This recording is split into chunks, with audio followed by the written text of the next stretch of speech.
Welcome, everyone. Ready for another deep dive? Today we'll be unpacking the book of Daniel. Oh, the book of Daniel, full of historical narratives and those wild apocalyptic visions. Exactly. We often get caught up in the mysteries, but today we're searching for those powerful, positive messages. Finding those timeless teachings about faith and God's presence in our lives. It's fascinating how much we can learn from these stories, from Daniel and his friends. They really show us how to stay true to our faith, even when things get tough. Let's jump into that. The book starts with Daniel and his friends being taken captive to Babylon. What a beginning, right? Being ripped from everything you know and forced to adapt to a whole new life. That would test anyone's faith. Absolutely. And right away, there's this challenge in Daniel chapter 1, the king's food. King Nebuchadnezzar, he wants to assimilate these young captives, offers them rich food, wine from his own table. Seems like a good deal on the surface. Yeah, a gesture of, goodwill maybe. But for Daniel and his friends, it's a problem. They can't just accept it. They knew that food wasn't just about eating. It was tied to their beliefs, their connection to God. Taking the king's food would be like giving in, becoming part of Babylon, and leaving their own faith behind. Small choices, big consequences. They could have just gone with the flow, blended in, avoided trouble. But they didn't. They politely refused, asked for a simple diet instead. Vegetables, water, just for 10 days. A test, almost. Brave move, considering they were captives. And the best part? God honored their commitment. They thrived. They didn't just survive, they excelled, even surpassed those Babylonian scholars. Putting God first, it opens doors you never knew existed. It's about trusting that He'll guide us and provide. And this trust in God, that comes up again in chapter 2 with Nebuchadnezzar's dream. Oh, that dream. It really shook him up. He couldn't remember the details, but it filled him with dread. He demanded his advisors tell him both the dream and its meaning. Imagine that pressure. Being told, figure this out or else. Yeah. And these advisors, they were stumped. It's impossible, they said. But Nebuchadnezzar, he was scared, frustrated. He made a terrifying decree. If they didn't reveal the dream and its interpretation, they'd be executed. A life or death situation because of a dream. And Daniel's right in the middle of it. What does he do? He doesn't panic. He doesn't try to trick his way out. He turns to God. He and his friends, they pray, desperately seeking wisdom, guidance. And their faith is rewarded. God gives Daniel a vision. The dream, the interpretation, it's all there. It's a powerful reminder that when we feel overwhelmed, prayer can be our lifeline, connecting us back to the source of true wisdom. Not just asking for what we want, but aligning ourselves with God's will. So tell us about this dream. Well, Daniel describes this massive statue made of different metals. Gold head, silver chest and arms, bronze belly and thighs, iron legs, and feet of iron mixed with clay. Each part represents a kingdom that will rise and fall throughout history. A powerful symbol of how fleeting earthly power really is. And then there's this twist. A stone, not made by human hands, it strikes the statue's feet, smashing it to pieces. That stone then grows into a mountain, filling the entire earth. A mountain that represents God's eternal kingdom, replacing all those earthly powers. Exactly. A message of hope. Amidst all the chaos, God's plan is unfolding. His kingdom, it endures. His authority will prevail. It makes you think about where we place our own trust. What do we see as truly important? Earthly powers, possessions, they're temporary. Our relationship with God, our place in His kingdom, that's what truly matters. So Nebuchadnezzar has this dream, gets the interpretation, even acknowledges God's sovereignty. You'd think he'd have learned his lesson. Yeah. But then, chapter 3, he builds this giant golden statue. Power, it can really inflate the ego. He'd had this divine encounter, but went right back to displaying his own authority. Builds this huge statue, orders everyone to bow down, worship it. Like he completely forgot what he just learned. And this is where Daniel's friends, Shadrach, Meshach, and Abednego, they shine. They refuse to bow. They knew true worship belonged to God alone. No compromise. Incredible courage, their conviction. Nebuchadnezzar, furious, orders them thrown into a fiery furnace. And not just any fire, this thing was heated 7 times hotter than usual. It's terrifying. Those in power enforcing conformity, but also inspiring, seeing such unwavering faith. The flames were so hot, they killed the guards who threw them in. But then Nebuchadnezzar looks inside and he's stunned. There are 4 figures walking around, completely unharmed. 4. He said the 4th figure looked like a son of the gods. Talk about divine intervention. God protecting those who trust in Him, even in the most dire situations. Like a shield. We might feel surrounded by flames, but God's presence, it can be our comfort. And it doesn't end there. Nebuchadnezzar, completely shaken, he calls for them to come out. They emerge, untouched by the fire, not a single burn. Wow. A complete victory for their faith. And it seems to finally humble Nebuchadnezzar. He acknowledges their God, even issues a decree protecting them and forbidding anyone from speaking against their God. It's never too late for hearts to change. Even those far from God can be touched by his power. These first 3 chapters, packed with lessons about living faithfully in a world that doesn't always understand. Daniel and his friends, they show us that true faith takes courage, conviction, unwavering trust in God. They faced impossible challenges, yet they never wavered. And throughout it all, God was there, protecting, guiding, leading them to victory. So what awaits us in chapter 4? Chapter 4, it's a reminder that even after witnessing God's power, we can still struggle with pride. It's like we forget. It happens to the best of us.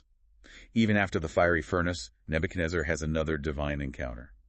This time through a dream that leaves him troubled. Yeah, this dream, it's different. No magnificent statue this time.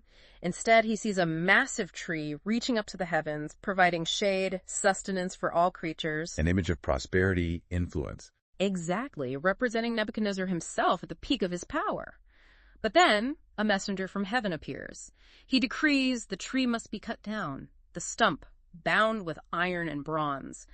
And the man who boasted about this tree, he will live like a wild animal for 7 years. That's a serious turn of events, a harsh punishment. What's the message there? Pride leads to a downfall. It's a classic story. Nebuchadnezzar, despite everything he'd seen, fell back into that trap of self-exaltation, taking all the credit, attributing his success to himself, not God. So the dream, it's a wake-up call. Absolutely. To remind him where his blessings truly come from, it's about recognizing the source, our talents, abilities, even our authority. They're all gifts from God. But when we start taking the credit, pride takes over, and we lose sight of the bigger picture. So what does Nebuchadnezzar do? Does he listen? Well, a year passes. He's boasting about his achievements, the splendor of Babylon, and then, bam, he's struck with madness, just like the dream predicted. Driven from his throne, living like an animal in the wilderness for 7 years. Pride to humiliation, it can happen so quickly. Losing sight of what matters when we're consumed with ourselves. But there's also redemption. After those 7 years, his sanity returns. He comes back to the throne, humbled by the experience. He finally acknowledges God's sovereignty, praising him for his mercy and justice. So it's not just punishment, it's transformation. God using even those tough, humbling moments to draw us closer to him. Sometimes we need to lose it all, to be stripped bare, to really see our need for God, to appreciate his grace. It makes you think, where are we clinging to pride? Where do we need to surrender to God, admit we need him? Chapter 4 is a lesson in humility, recognizing our limits, acknowledging our dependence on God, giving him the credit for all that we have. From Nebuchadnezzar, we see the rise, the fall, and then the return to humility and faith. So what's next in the book of Daniel? Chapter 5, a new king enters the scene, Belshazzar. And sadly, it doesn't seem he learned from his predecessor's mistakes.